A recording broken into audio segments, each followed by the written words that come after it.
Evaluating experiments is one of the core principles of being a data scientist. Here, I'm going to show you two distinct ways of evaluating a simple foundational experiment, and you're going to see how similar they are. And hopefully, you'll start to understand how t-tests and linear regression are actually related. Now, if you want the full uncut video where I go a little more slowly through this and make the code available, click on the linked account below. I have links in there, and there you'll find the longer version. So first I start by generating data. All I have is a group that was randomly assigned into treated control. We can see it's just about 50-50. If you are treated, the probability of converting is 65%. But if you're not treated, the probability of converting is 60%. And when we generate data, it's very close. So the untreated group has 0.599 conversion rate and the treated group 0.658. So if you've never evaluated experiments before, an online calculator is perfectly useful for something like this simple, like just having a treated and control group. Here, I just plug in the sample size, the number that converted in each group, and I hit run test. And you can see that the test statistic is 6.13 and the p-value is basically 0.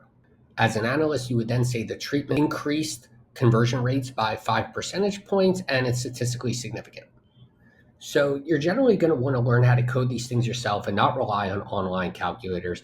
And just using a simple t-test difference between means, we get a t-stat of 6.14, which is highly, highly significant, and that represents a p-value of just about 0. And you'll notice that the t-stat is almost identical to the online calculator.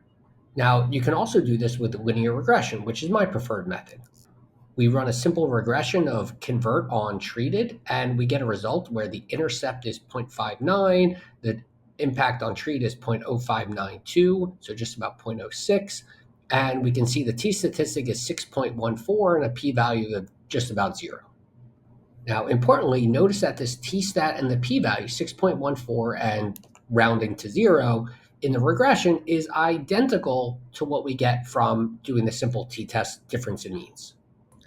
And that's exactly what the linear regression is. When you are running a regression on a single binary variable, you're effectively doing a t-test for the difference in means.